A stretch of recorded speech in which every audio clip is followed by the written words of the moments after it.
People, prepare your hearts, because this story will move you in a way you can't even imagine.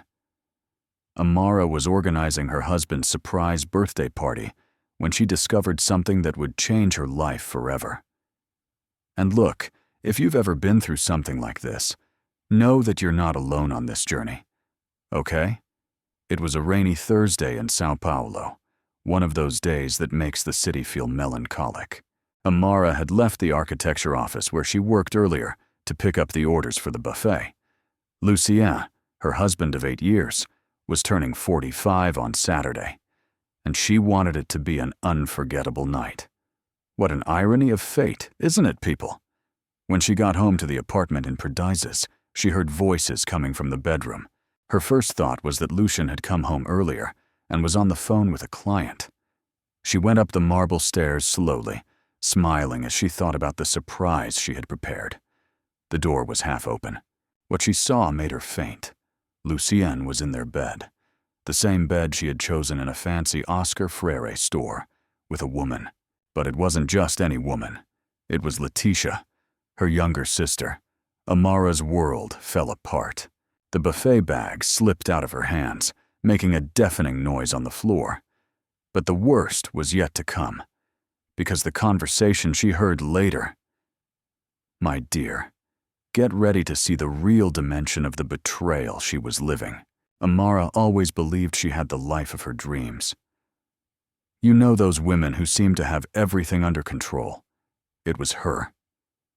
At 36, she graduated in architecture from Mackenzie. She had her own office specialized in high-end residential projects. She lived in a beautiful penthouse in Perdizes.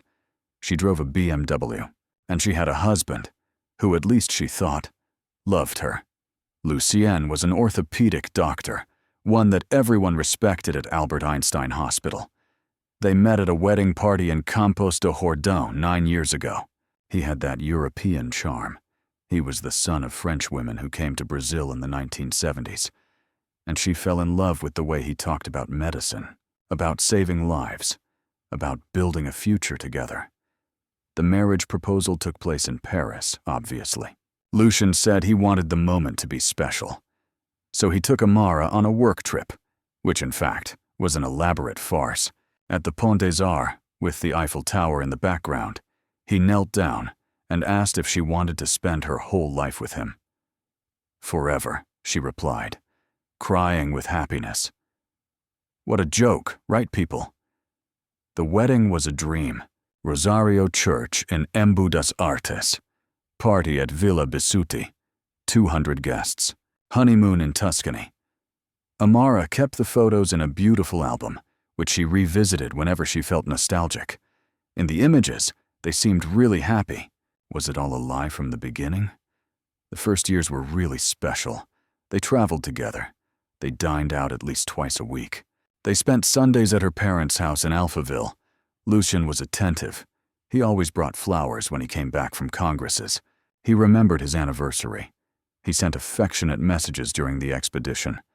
Leticia, Amara's youngest sister, was always a bit of a problem. 5 years younger, she had never been able to finish college or keep a job for more than 6 months.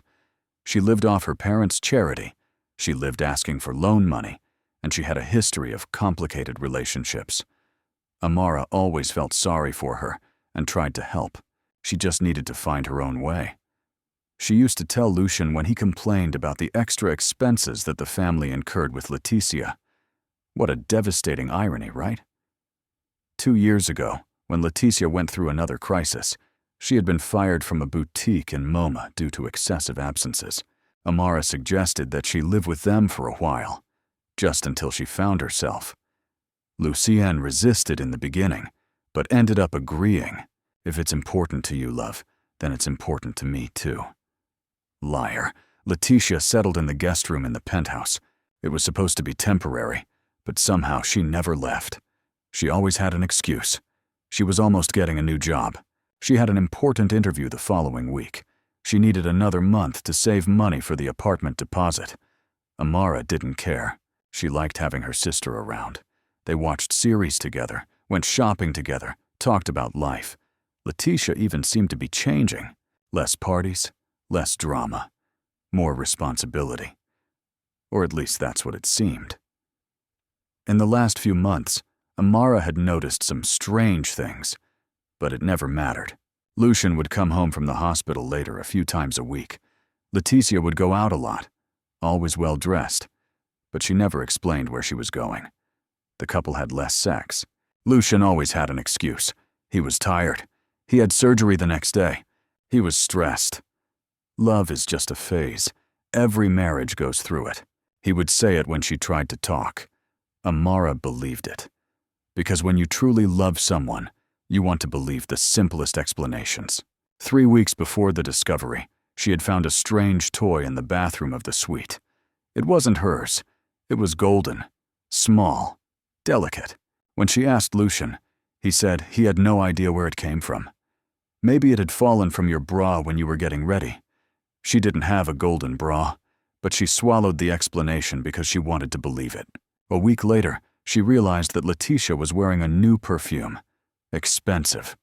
It was the same she sometimes smelled on Lucien's clothes when he got home. "Where did you buy this perfume?" she asked. "I got it from a flea market."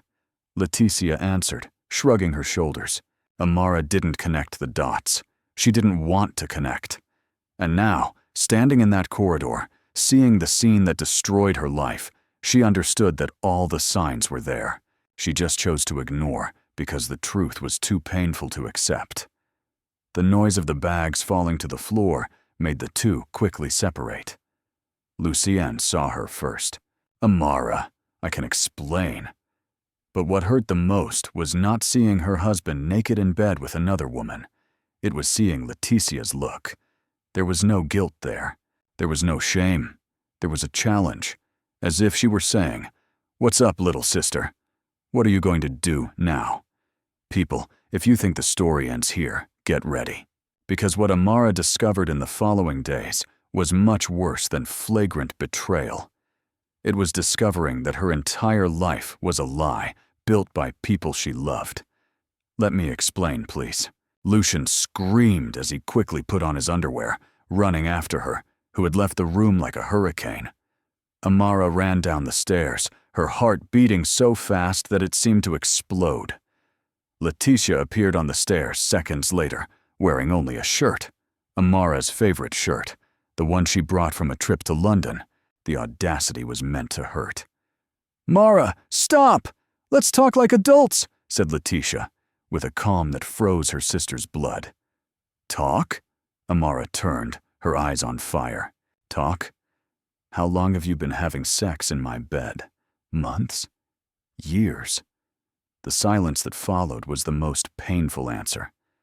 Lucien arrived in the room already dressed, his hair messed up, trying to find the right words.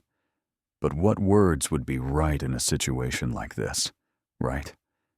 It was a mistake, love. A weakness. She threw herself on top of me. Amara looked at Leticia, waiting for some kind of denial, or at least embarrassment. Instead, her sister laughed. Literally laughed. She threw herself? Lucienne, stop lying to her. Tell the truth. Leticia? No. He tried to interrupt. No, what? The younger sister crossed her arms, assuming a challenging posture. Amara deserves to know how long we've been together. The world stopped. How long? Amara's voice came out like a whisper. 2 years. Leticia answered without blinking. Since the first day I came to live here. 2 years. The whole relationship of the sisters in the last 2 years had been a farce. All the intimate conversations they had, all the times Amara comforted Leticia, all the advice she gave about men, all the gifts she bought. All a lie. You came to live here on purpose, the card falling slowly. The resignation from the boutique was a lie, too. Leticia smiled, a cruel smile of someone who was enjoying causing pain. I resigned. Lucian said that if I could find a way to spend more time with him, our relationship could evolve.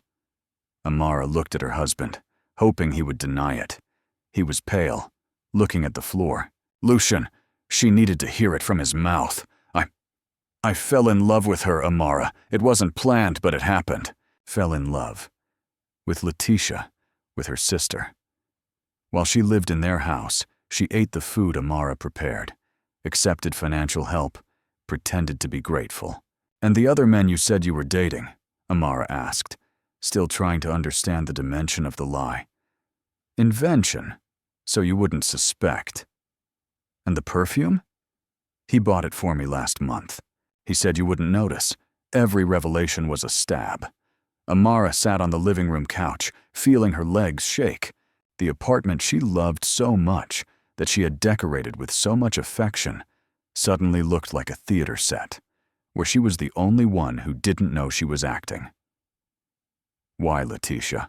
The question came out in a barrage. Why? Amara said. Her sister shrugged her shoulders with a coldness that Amara had never seen in her. Because I could. Because I was always the second option in our family. I was always the problem. While you were the right one, the successful one, the one who had everything. Now I have something that was yours. Letitia's evil voice was enough to cut the heart. And you, Lucian? Amara turned to the man with whom she had planned to grow old. Why didn't you ask for a divorce? Why weren't you honest with me? He finally raised his eyes to her. Why? Because I like our life, the financial stability, our social status, our home. You are a perfect wife, Amara. It's just what? It's just that with her, I feel alive again. The coldness of those words echoed through the room. Amara understood at that moment that she was not dealing only with a betrayal. She was dealing with two people who had calculated, planned, and executed the destruction of her emotional life, and who didn't feel any remorse. You think you're going to get everything, right? She said, getting up. You think I'm going to freak out, make a scandal, and then accept this situation? Lucienne and Letitia exchanged glances. They probably had talked about how to deal with this situation. Amara, let's be civilized, Lucian started. We can solve this in a way that no one loses too much. Civilized? She laughed, but it was a humorless laugh. You destroyed 8 years of my life, involved my family in a disgusting farce, humiliated me in my own house, and you want to be civilized. Look, little sister, Letitia intervened, using the condescending tone that she always used when they were children. You have always been the drama of the family. You don't need to make it a melodrama. It was at this moment that Amara realized something fundamental. She didn't know these people. The man she had married and the sister with whom she had grown up were strangers. People capable of a cruelty that she never imagined possible. And another thing became clear. They expected her to accept that she was the good, understanding woman who would let everything go in the name of family harmony. They were very deceived. That night, locked in the guest room because she couldn't even think about sleeping in the suite where she had witnessed the betrayal, Amara made a promise to herself. Did they think she was dramatic? That she was going to make a scandal? They had no idea what was to come. My beautiful, have you ever had one of those moments in life when suddenly everything makes sense? When you put together the pieces of a puzzle and see that the final image is completely different from what you imagined? That's exactly what happened to Amara the morning after the discovery. She couldn't sleep. She spent the whole night in the guest room, looking up at the ceiling, trying to process everything that had happened. At 6 in the morning, when she heard Lucienne leaving for the hospital as if it were a normal day, she got up with a determination that she didn't even know she had inside her. If she was going to discover a lie, she was going to discover everything. She started in the master suite. She checked every drawer, every corner, every place where Lucian could be hiding something. In his nightstand, she found condoms.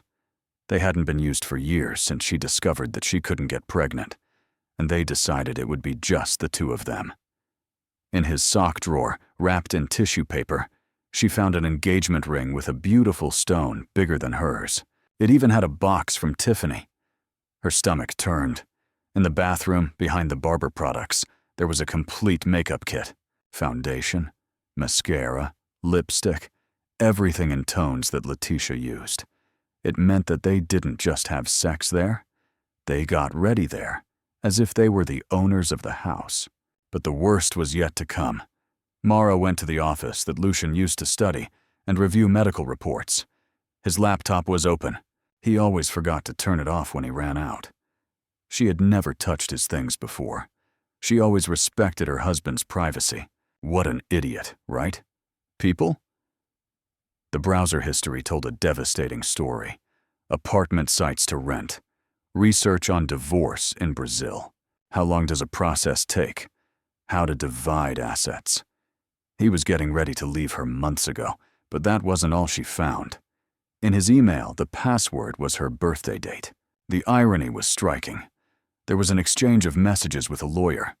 Lucian was consulting how to protect his assets during a divorce, how to transfer properties, how to hide money. He didn't just want her sister. He wanted to keep everything and leave Mara in misery. Tears began to flow down her face, but this time, they weren't just pain. They were pure anger, crystalline, that she had never felt in her life. He kept reading the emails. He had a conversation with Letitia 3 months ago. Letitia, love, when are you going to tell her? I'm tired of pretending that I like my perfect little sister. Lucian, it's not time yet. I need to organize everything right first. You know that if she finds out now, it can complicate our financial situation. Letitia, I hate having to thank her for everything. I hate having to pretend that I'm grateful. I can't wait to see her face when I find out that the apartment she loves so much will be ours. Lucian, calm down, my love. Soon you will be the owner of all this, and she will have to manage on her own, as she always should have. Mara had to stop reading. Their cruelty was on a level she could not process, but she forced herself to continue. There was a conversation just 2 weeks ago. Lucienne, I think she's suspicious of something. Yesterday she asked about the toy you left in the bathroom. Letitia, what's up, Lucian? I told you I didn't know where it came from. She swallowed it. Letitia, of course she swallowed it. Mara always believes in everyone. She is too innocent for her own good. Lucienne, that's why we have to be careful. If she finds out before the right time, she can ruin our plans. Letitia, what plans, Lucienne? I'm thinking of provoking a situation where she flirts with someone else, someone she doesn't know. Then I pretend it was a mistake. She gets mad, asks for a divorce, and we don't need to share our belongings with her. Letitia, and I'm left out of the story? Lucian, exactly. After a while, we publicly admit it. You're still the little sister who comforted me during the difficult divorce. Letitia, you're a genius, love. I can't wait to see her find out she lost everything. Mara closed the laptop with so much force that it almost broke the screen. They had planned to destroy her life, and, on top of that, make her seem guilty of the divorce. They wanted her to ask for a divorce, to have everything without having to share anything. The plan was perfect. Diabolic, but perfect. There was only one problem. They completely underestimated who she was when they removed the good girl mask. Mara spent the whole day collecting evidence. She printed all the conversations. She photographed the hidden gifts. She wrote down all the inconsistencies in the stories they told. She made a timeline of when the betrayal began. And she researched. She researched about divorce, about the division of goods, about adultery, and how it affected the trials, about the rights of the betrayed woman. When Lucian arrived home that night, she was waiting in the living room with all the documentation organized in a folder.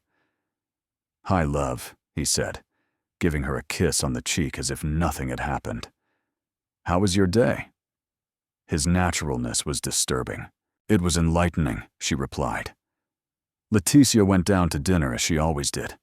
The three sat at the table, the same table where they had shared hundreds of meals, where Mara had served them while they planned their destruction. "People," Mara said, cutting the steak with a surreal calm. "I had an idea today." "What idea?" Lucienne asked, chewing. "I think we should tell our parents about you two." Lucienne almost choked. Leticia stopped with her fork halfway to her mouth. What? Is that really what you heard? I think Mom and Dad deserve to know that the youngest daughter has been dating her brother-in-law for 2 years, and that you plan to leave me, to keep my assets, and to make me seem guilty of everything. The silence at the table was absolute.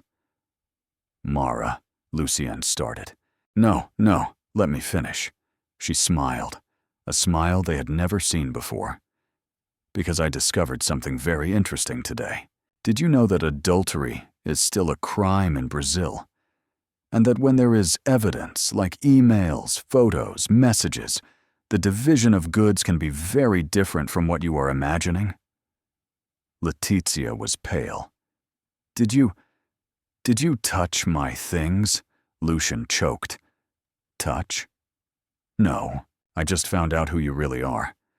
And you know something? You did me a huge favor. How so? Leticia murmured. Mara got up, took the folder that was on the sideboard, and threw the prints on the table. Because now I know I'm not losing people who loved me. I'm getting rid of 2 cruel, calculating, and lying people who never respected me. Lucian quickly folded the pages, his face getting redder and redder. You can't use that against us. I can, Mara replied with a calmness that she didn't even know she had. And I'm going to use it. Mara, let's talk calmly. Leticia tried. Talk, she laughed. You had 2 years to talk to me. You preferred to lie to me, to use me, to plan my humiliation. Now you're going to find out what happens when someone messes with the wrong woman. And she left the room, leaving them both with the evidence scattered on the table. That night, locked again in the guest room, Mara made a second promise to herself. They wanted to play dirty? Perfect. She was going to teach them what it meant to play with a professional. Guys, we got to the part you were waiting for. That moment when the protagonist stops crying and starts acting. And look, if you're rooting for Mara like I am, show it by liking the video. And if you want more mini novellas like this, subscribe to the channel because there's a lot more coming out there. Deal? The next morning, Mara woke up at 5 in the morning, not because she couldn't sleep. On the contrary, she slept better than she had slept in months. It was as if a fog had lifted from her mind, and she finally could see clearly. The first thing she did was call her best friend, Katerina, a lawyer specialized in family law. Kat, I need to talk to you. It's urgent. Mara? It's 5:30 in the morning, for God's sake. Lucian is cheating on me with Leticia for 2 years, and they planned everything to leave me with nothing. Silence on the other side of the line. Come here. Now. An hour later, the two were sitting in Katerina's kitchen. Lucian had left for a surgery that would last all day, and Leticia was still sleeping. Mara showed all the evidence to Katerina, who read each document with an increasingly serious expression. Mara, this is pure gold, said Kat, shaking her head. They documented their own condemnation. With this evidence, you will not only get out of this without losing anything, but you can still ask for reparation for moral damages. How long do you think it takes? With this evidence, about 6 months at most. And look, there's one thing they don't know. What? When you bought this apartment, it was with the money from your grandmother's inheritance, remember? Technically, it's yours from the beginning. His name may be on the papers, but the origin of the money is proven to be yours. He has no right to anything here. Mara smiled for the first time in days, a real, genuine smile. And there's more, said Kat. You have the right to alimony. An orthopedic doctor with the reputation he has will hurt his pocket. Kat, I want you to take care of everything, without mercy. Deal? But first, I need to tell you something important. Say it. You will have to be strong. They will try to manipulate you, make you feel guilty, convince you to give up. People like that always do. I know. Are you sure? Because in all these years I've known you, You've always been the type who avoids conflict, who prefers to keep peace. Mara looked at her friend with a determination that Kat had never seen. That Mara died last night. The one who woke up today is someone else, and it was true. That afternoon, while she was organizing her personal documents, Mara made an interesting discovery. Leticia had used her credit card, which she had access to for emergencies, to make purchases that totaled almost $20,000 in the last 6 months, all in expensive stores, clothes, perfumes, jewelry. She was buying a trousseau for her new life with Luciano, with the money from her betrayed sister. The audacity was impressive. Mara called the bank and immediately blocked all the cards that Leticia had access to. Then she asked for the return of all purchases, claiming improper use. At 6 p.m., the phone rang. "Mara, what did you do?" "My card was refused at Sephora," shouted Leticia. "I canceled all the cards you had access to, and I'm asking for the return of all the purchases you made without authorization." "You can't do that." "Yes, I can. They're my cards, my account, my money. Did you think I wouldn't find out you spent $20,000 buying a gift for yourself?" Leticia was silent. "And just so you know," Mara continued, "I've already talked to a lawyer. Improper use of a credit card is a crime. Do you really want to continue this conversation?" "Mara, have you gone mad? On the contrary, I've finally regained my sanity." When Lucian got home that night, he found Leticia's bags at the door. "What's going on here?" he asked, watching Mara calmly sitting on the couch, reading a book. "Your girlfriend was expelled," she answered without raising her eyes from the pages. "You can't expel her. She lives here. In fact, I can. This apartment is in my name. I found out today when I went to review the documentation with my lawyer. The money was from my grandmother's inheritance. Technically, you are the one who is living here as a favor." Lucian went pale. Did you go to a lawyer?" "I did, and it was very enlightening." Mara finally raised her eyes from the book. "Do you know that adultery with premeditation, even more so documented in emails, can give me a very interesting compensation?" "Mara, let's talk." "Talk? Ah, now you want to talk." She got up, closed the book. "Do you know what else I found out?" "That you are terrible criminals. You documented every step of the betrayal. You left traces everywhere. You acted as if I were too stupid to find out. It's not quite like that, isn't it? Then explain to me the engagement ring you bought for her. Explain to me the emails talking about how you were going to stay with my belongings. Explain to me her makeup kit in our bathroom." Lucian had no arguments. "Look, I'll give you 2 options," said Mara with a scary calm.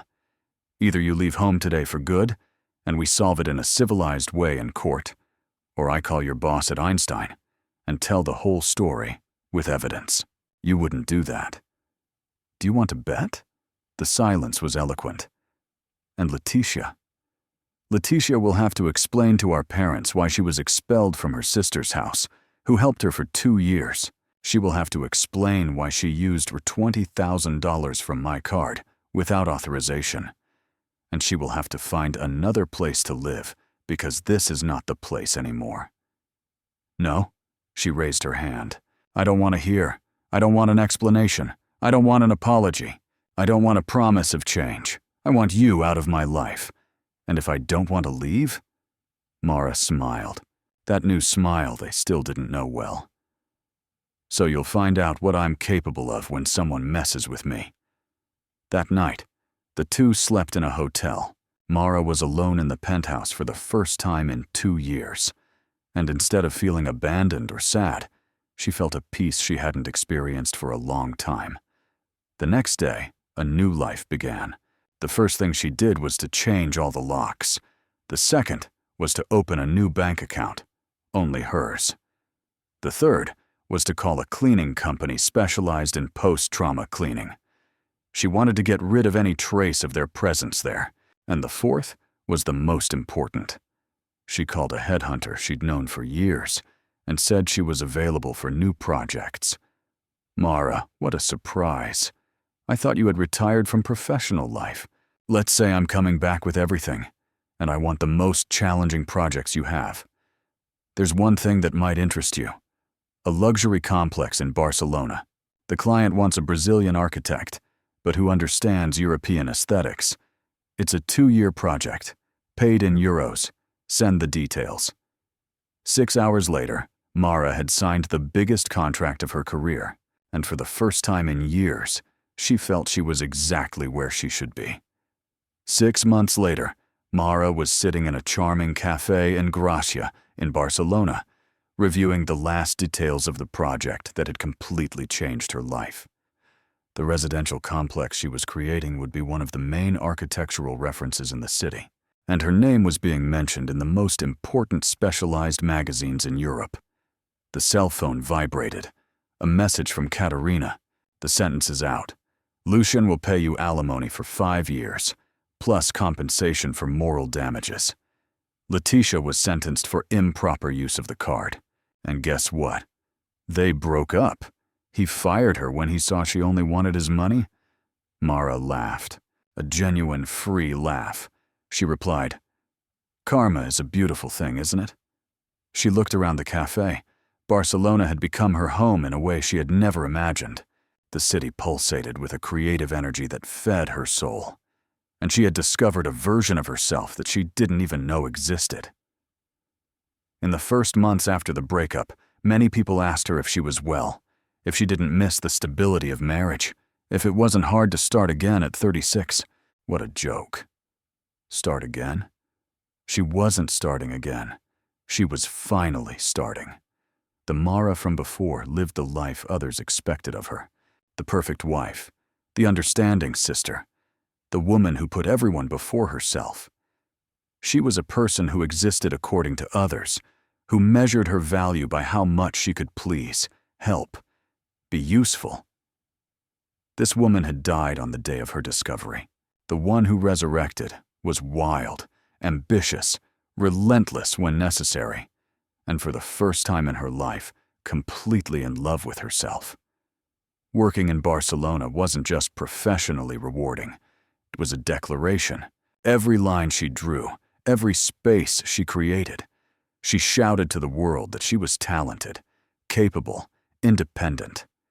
She didn't need a husband to validate her existence. She didn't need a dysfunctional family to feel useful. And best of all, she had discovered what it was to live without fear. Fear of displeasing. Fear of being abandoned. Fear of not being enough. Now she knew that she was more than enough. She was extraordinary. The phone rang again. This time it was a message from an unknown number. "Mara, it's Letitia. Please answer me. I need to talk to you." Delete. 3 days later, another message. "Mara, it's me, Lucian. I know you don't want to talk to me, but I need to explain a few things to you." Delete. Another week, a new attempt. "Daughter, it's Daddy. Letitia is going through a difficult time, and I would like you to talk." "Family is family," she answered. "Dad, family is who loves you, respects you, and protects you. People who lie, cheat, and try to destroy you are just relatives. I love you, but I will not accept emotional blackmail." Kisses. And blocked the number. Because one thing Mara had learned in those months was that forgiveness does not mean accepting toxic people back in your life. Forgiveness is freeing yourself from anger, moving on, building something better. It's not exposing yourself again to abuse in the name of family harmony. Guys, I'm going to share something with you that I learned on this journey. When you stop accepting crumbs of affection, when you stop being content with the minimum, when you refuse to be a second option in anyone's life, including family, a totally new world opens up. A world where you don't have to beg for love. A world where you don't accept disrespect in the name of peace.